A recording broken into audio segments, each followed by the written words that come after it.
Hello दोस्तों, rapid gentle permanent homeopathy में एक बार फिर से आपका बहुत बहुत स्वागत है। वक्त की कीमत को समझते हुए और जो बीमारी फैल रही है उसके बारे में आपको जानकारी देते हुए हम जल्दी से इस वीडियो को शुरू करते हैं। तो आज का हमारा जो टॉपिक है वो है चिकनगुनिया के ऊपर, जो कि अभी इन्वायरमेंट में सबसे ज़्यादा स्प्रेड होने वाली डिसीज़ है। तो बहुत सारे लोग कंफ्यूज रहते हैं कि हमें डेंगू हुआ है या चिकनगुनिया, क्योंकि लगभग दोनों के ही सिम्टम एक जैसे ही होते हैं। लेकिन आज हम दोनों को डिफ्रेंशिएट करेंगे कि दोनों कैसे एक दूसरे से अलग होते हैं। सबसे पहला क्वेश्चन तो सबके दिमाग में यही आता है कि चिकनगुनिया नाम क्यों रखा गया है इस बीमारी का। तो हम सबसे पहले तो इसका जवाब जान लेते हैं। एक कंट्री है तंजानिया, जिसकी एक लैंग्वेज है कीमा कोंडे लैंग्वेज। उस लैंग्वेज से ये वर्ड लिया गया है चिकनगुनिया। तो इसका मतलब होता है टू बेंड, मतलब कि विकृत हो जाना या झुकना या झुक के चलना, मतलब किसी भी चीज़ के झुकने को उस लैंग्वेज में चिकनगुनिया कहा जाता है। तो जब किसी व्यक्ति को चिकनगुनिया बीमारी होती है तो उस बीमारी में व्यक्ति के जो सबसे ज़्यादा अफेक्टेड अंग होता है वो होते हैं उसके जॉइंट्स, उसकी हड्डियाँ। उनमें उसे बहुत ही सीवियर पेन होता है, इतना पेन कि अनबियरेबल होता है।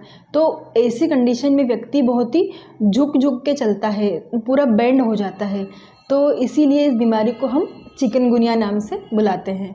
तो आज आपका ये एक डाउट क्लियर हो चुका है चिकनगुनिया को लेके, जो कि बहुत ही इंटरेस्टिंग सा डाउट है, हर किसी के सोचने में आता है। सबसे पहले होता क्या है कि डेंगू से इसके सारे सिम्टम्स मिलते हैं।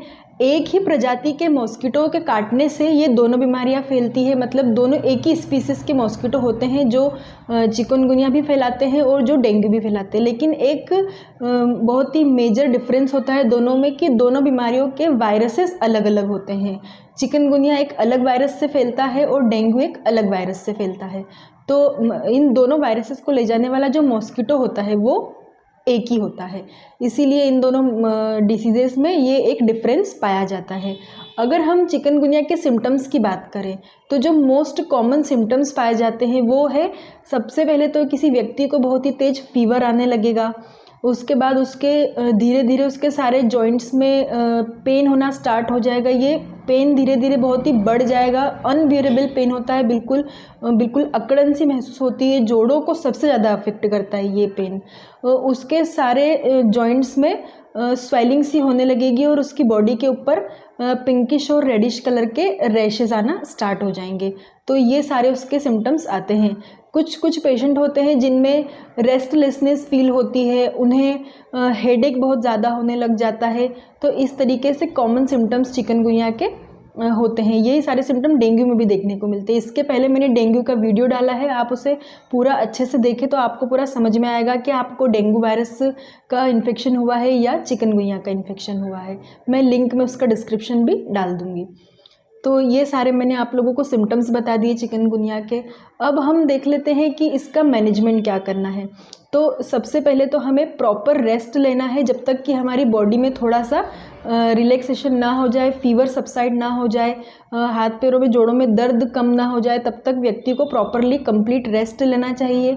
अपनी बॉडी में फ्लूइड का इंटेक मेंटेन रखना चाहिए, मतलब व्यक्ति को बार बार पानी पीते रहना चाहिए, क्योंकि फीवर की वजह से बॉडी में हीट की अमाउंट बढ़ जाती है, जिससे कि डिहाइड्रेशन होने लगता है। तो बॉडी को डिहाइड्रेट नहीं होने देना है, हमें पानी पीते रहना चाहिए, रेस्ट लेते रहना चाहिए, फल फ्रूट्स ज़्यादा से ज़्यादा खाना चाहिए जिससे कि हमारी बॉडी में एनर्जी बनी रहे। अपनी डाइट का पूरा ध्यान रखना चाहिए। ये सारे मैनेजमेंट हम लोगों को करने चाहिए। और एक सबसे मेन थिंग जो होती है कि ये मॉस्किटो आता कहाँ से है।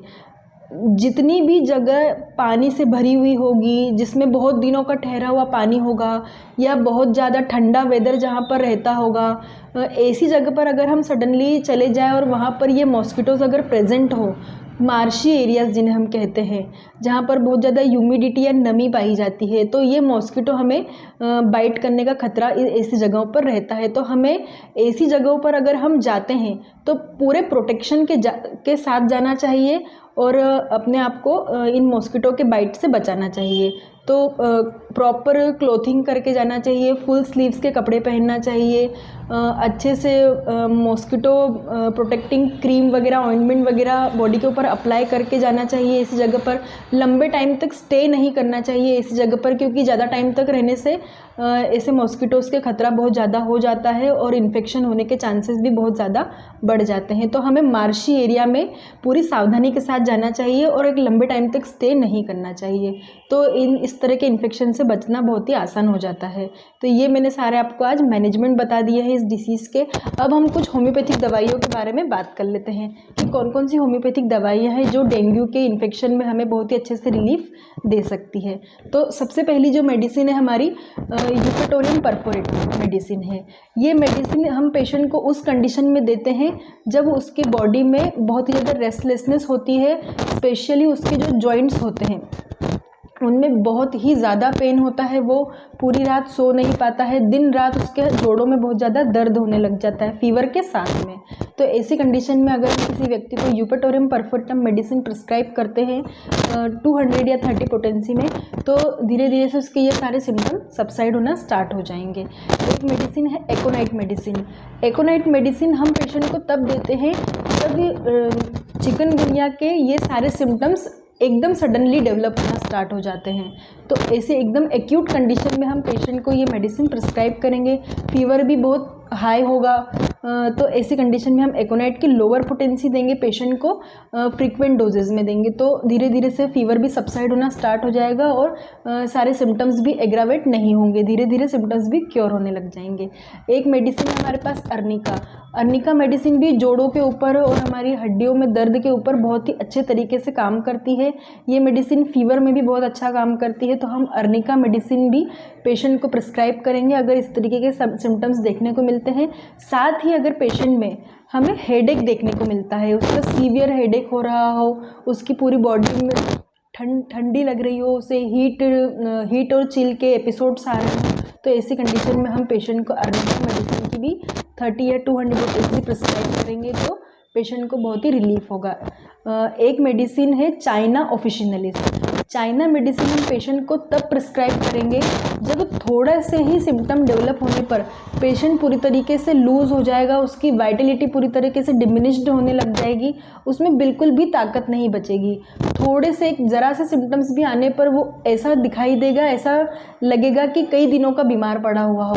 तो ऐसी कंडीशन में हम पेशेंट को, साथ ही पेशेंट बहुत ही डिहाइड्रेट भी होगा, तो ऐसी कंडीशन में अगर हम पेशेंट को चाइना ऑफिशिनलिस मेडिसिन की 30 या 200 पोटेंसी प्रिस्क्राइब करेंगे कुछ दिनों तक, तो धीरे धीरे पेशेंट के सारे सिम्टम्स रिलीफ होने लग जाएंगे, उसकी बॉडी की वाइटलिटी फिर से रीगेन हो जाएगी और वो क्योर हो जाएगा पूरी तरीके से। तो आज मैंने आपको ये सारी मेडिसिन बता दी। और एक हमारी बेस्ट मेडिसिन है रस्टॉक्स मेडिसिन। रस्टॉक्स मेडिसिन हम उन पेशेंट को देते हैं जो ठंडे वेदर से होकर आए हो या ठंडी चीज़ों के कांटेक्ट में आए हो और उसके बाद उन्हें एकदम से ये सारे सिम्टम्स डेवलप हो गए हो सडनली, साथ ही उसके जोड़ों में बहुत ज़्यादा दर्द हो रहा हो और पेशेंट पूरी तरीके से रेस्टलेस हो, वो बिल्कुल भी एक सेकंड के लिए भी चैन से नहीं बैठ पा रहा हो, वो करवटें बदल रहा हो, वो बैठने में भी इधर से उधर पोजीशन चेंज कर रहा हो, तो इस तरीके के पेशेंट को हम रस्टॉक्स मेडिसिन की 30 या 200 पोटेंसी अगर प्रिस्क्राइब करते हैं सिम्टम्स को देखते हुए, तो इसके भी हमें बहुत अच्छे रिजल्ट देखने को मिलते हैं। सारी दवाइयाँ और सारी पोटेंसीज़ डिपेंड करता है कि पेशेंट की बीमारी कितनी सीवियर है और किस तरीके के कितने फ्रीक्वेंट डोज देना चाहिए, ये सब कुछ बीमारी के ऊपर डिपेंड करता है।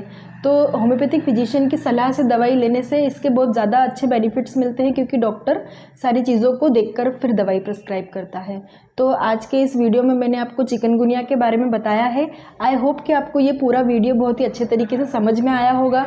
साथ ही अगर आपको डेंगू के बारे में जानना है तो मेरा प्रीवियस वीडियो आप ज़रूर देखें, उसमें मैंने डेंगू के बारे में बहुत ही डिटेल में डिस्क्राइब किया है। तो आज की वीडियो में बस इतना ही। Thank you so much.